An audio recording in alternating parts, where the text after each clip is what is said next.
नेता सीपी राय ने प्रेस वार्ता करते हुए कहा है कि चीन का सामान और मोदी और योगी की जुबान का कोई भरोसा नहीं है। ब्रीफिंग हम लोगों ने शुरू किया है। कल भी आप लोग आए थे और कल आराधना मिश्रा मोना जी ने कल ब्रीफिंग किया था। हम लोगों ने अब ये तय किया है दो चीजें।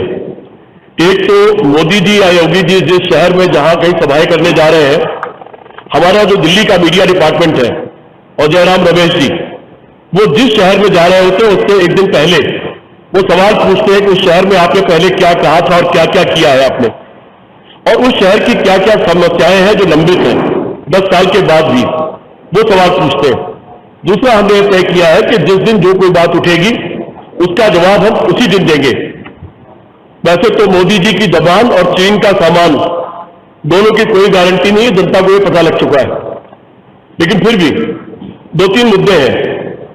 मुख्यमंत्री योगी आदित्यनाथ जी का एक बयान छपा है जिसमें उन्होंने ये कहा है कि कांग्रेस के घोषणा पत्र में है कि अगर सरकार आएगी तो हम स्लॉटर हाउस बीफ के लिए शुरू करा देंगे। ये बयान उनका छपा है। पहली बात तो आप सारे लोगों के पास हमारा घोषणा पत्र में न्याय पत्र आप सब लोगों के पास है। जिसके पास नहीं हो अपना नंबर दे दीजिएगा, हम उनको फॉरवर्ड कर देंगे। मेरी प्रार्थना है सारी बीजेपी के काडर से जो लोग भाषण देते हैं, नीचे से ऊपर तक, नीचे से लेके गली से लेके प्रधानमंत्री तक, दिल्ली तक, कि कृपया कांग्रेस का न्याय पत्र बहुत बड़ा नहीं है, केवल 48 पेज का है। जो पढ़े लिखे लोग हैं वो तो पढ़ लें कम से कम, जो न पढ़े लिखे लोग हैं वो जो पढ़े लिखे लोग हैं उनको पढ़वा के सुन ले और समझ ले।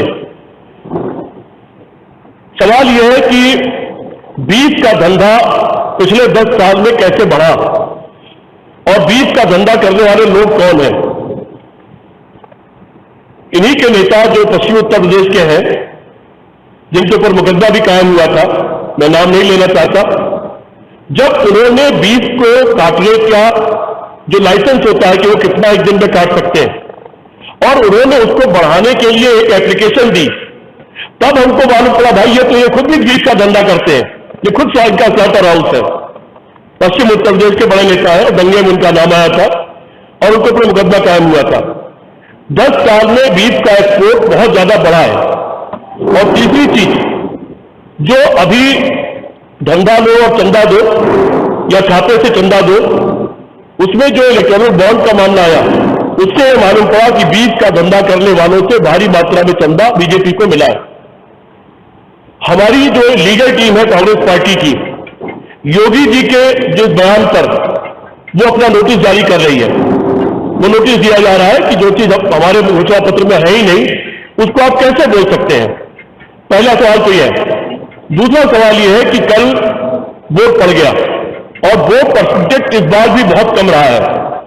मेरे पास मोटा मोटा सब जगह का वोट परसेंटेज है। पहले वाले का है सहारनपुर में करीब, कैराना में 6.27%, मुजफ्फरनगर में 8.91%, बिजनौर में 7.85%, नगीना में 3.96, मुरादाबाद में 4.82, रामपुर में 8.4, पीलीभीत में 5.33 और ओवरऑल 6.29। और इस बार का अमरोहा में करीब 7%, मेरठ में करीब 6%, बागपत में करीब 9%, गाजियाबाद में करीब 6%, नोएडा गौतम बुद्ध नगर में करीब 7%, बुलंदशहर में करीब 6%, अलीगढ़ में करीब 5% और मथुरा में करीब 12% वोट प्रतिशत घटा है। इसमें हम लोगों ने अपने स्तर पर जानकारियां हासिल की, अपने नेटवर्क से सारे ही दल पता लगाते रहते हैं, हमारा वॉर रूम, हमारा बूथ मैनेजमेंट वो सब पता लगाता है। इसमें 2 चीजों की जानकारियां हमारे सामने आई कि वो लोग जो भावना में बहकर, अच्छे दिन की भावना में बहकर, किसी गुजरात मॉडल की भावना में बहकर और उसके बाद बालाकोट और पुलवामा की भावना में बहकर के जिन लोगों ने वोट दिया था उनका दिल टूटा है और दिल टूटने के कारण उनमें से कई लोग वोट डालने नहीं निकले, इसलिए ये वोट परसेंटेज कम हुआ है। लेकिन फिर भी जो वोट परसेंटेज आया है ये उन लोगों का आया है जो पॉजिटिव वोटिंग करते हैं, जो सकारात्मक वोटिंग करते हैं, उम्मीद में वोटिंग करते हैं कि उनको क्या चाहिए, उनके दुख दर्द का है, लेकिन दर्द का बयान कहां से मिलेगा। तो दर्द का बयान उनको राहुल गांधी के न्याय पत्र से मिला है, जिसका मैंने जिक्र किया कि उसको आप लोग पढ़ लीजिए। और ये जो वोटिंग हुई है, ये वोटिंग हुई है हमारे उन सारे न्याय के लिए। पहली नौकरी पक्की, गरीब महिला को 1 लाख रुपया, और हमारी सरकार बनने पर गरीब महिलाओं को 50% उनका आरक्षण, नौजवान का रोजगार सबका और उसका जो उसने अप्लाई किया है, अप्लाई करेगा, वो निःशुल्क होगा। जो सरकारी और गैर सरकारी या सेमी गवर्नमेंट जिन ऑर्गेनाइजेशन के लिए वो अप्लाई करेगा वो निःशुल्क होगा, उसमें उसको आवेदन का कोई पैसा नहीं देना होगा। उसने अगर कोई पढ़ाई के लिए कर्जा लिया है वो कर्जा माफ कर दिया जाएगा। परसों राहुल गांधी जी ने कहा है, पहले उन्होंने एमएसपी की बात किया था कि हम एमएसपी पर कानून बनाएंगे और स्वामीनाथन आयोग की रिपोर्ट लागू करेंगे। परसों राहुल गांधी जी ने कहा है कि सरकार बनते ही हम किसानों के कर्जे माफ करेंगे। आप जैसे साथियों ने उनसे सवाल किया, कर्जा माफ कहां से करेंगे? उन्होंने कहा कि 16 लाख करोड़ रुपया अगर पूंजीपतियों का माफ हो सकता है तो किसानों का कर्जा क्यों नहीं माफ हो सकता? आम गरीब आदमी को सहूलियत क्यों नहीं दी जा सकती और नौजवानों को क्यों नहीं दिया जा सकता?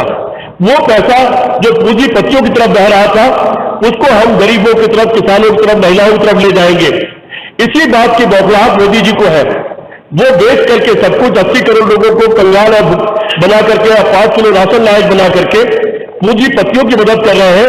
राहुल जी कह रहे हैं कि उन्होंने 25 लोगों को अरबपति खरबपति बनाया है, हम करोड़ों लोगों को लखपति बनाएंगे और उन्हीं संसाधनों से बनाएंगे।